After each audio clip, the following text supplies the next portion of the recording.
Sahabat RTV, jalinan asmara antara dua insan yang diwarnai prahara pada akhirnya akan menimbulkan masalah pelik. Terlebih munculnya pihak ketiga. Saat sakit hati dan cemburu buta melanda, akan membuat seseorang gelap mata hingga nekat melakukan hal di luar batas kewajaran. Terkait hal itu, kriminolog menjelaskan pentingnya mengelola emosi saat seseorang dilanda cemburu. Jangan sampai rasa itu memicu emosi sesaat yang dapat berujung tindak pidana. Informasi selengkapnya akan menjadi penutup perjumpaan kita kali ini. Tetap saksikan program Turn Back Crime setiap Senin pukul 23 waktu Indonesia bagian Barat hanya di RTV. Saya Retno Ayu, salam Turn Back Crime, menumpas kejahatan.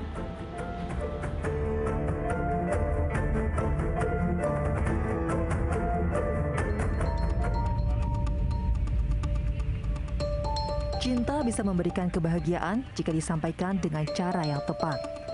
Namun perasaan cinta juga bisa membawa petaka apabila diluapkan dengan cara yang salah. Seperti kasus yang terjadi di Pasuruan, Jawa Timur. Seorang mahasiswa jurusan kedokteran ditemukan tewas mengenaskan di semak-semak. Dari hasil pemeriksaan polisi, terungkap bahwa korban ternyata dibunuh ayah tiri dari kekasihnya. Motif pembunuhan dilatar belakangi masalah asmara, yakni pelaku mempunyai perasaan cinta terhadap anak tirinya dan cemburu terhadap korban yang berencana menikahi anak perempuannya tersebut. Tak hanya di Jawa Timur, di Makassar, Sulawesi Selatan, seorang petugas dinas perhubungan tiba-tiba jatuh tersungkur dari sepeda motornya saat berkendara di Kecamatan Tamalate. Warga sempat mengira korban mengalami kecelakaan tunggal.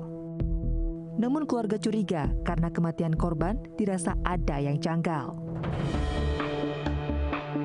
Dari hasil pemeriksaan, ditemukan proyektil peluru pada jasad korban. Hasil penyelidikan polisi mengungkap korban dibunuh oleh Kepala Satuan Polisi Pamong Praja Makassar dengan melibatkan orang lain sebagai pembunuh bayaran.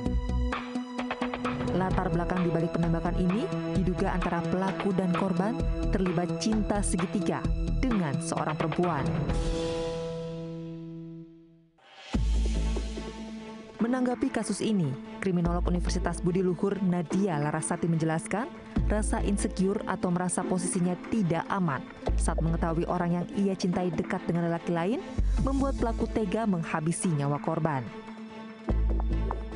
Kalau kita lihat dalam kasus ini, kedua kasus yang terkait cinta segitiga ini adalah penyebabnya tentu saja adalah kemarahan ya. Jadi bagaimana kemudian dalam hubungan cinta segitiga ini ada salah satu pihak yang kemudian merasa insecure gitu ya, tidak aman gitu posisinya karena pasangannya kemudian dekat dengan lelaki yang lain begitu. Jadi itu yang bisa kita simpulkan. Lalu yang ketiga sepertinya memang pembunuhan yang ini direncanakan ya. Jadi memang karena pelakunya dan korban mengenal gitu ya. Jadi memang ada perencanaan sebelumnya.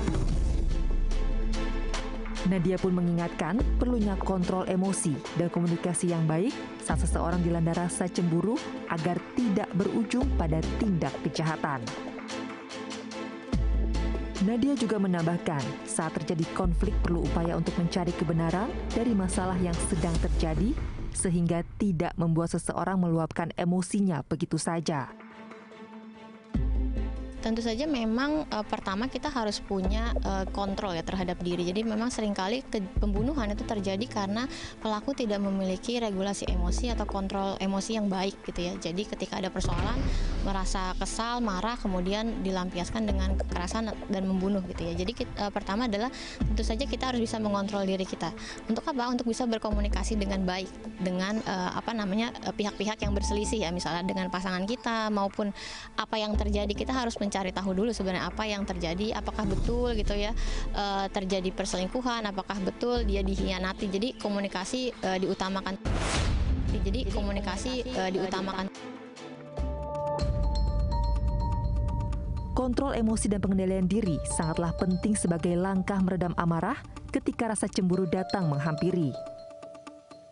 Jangan sampai akibat terbakar cemburu membuat seseorang kehilangan akal sehatnya hingga nekat melakukan tindakan kejahatan yang berujung pada penyesalan.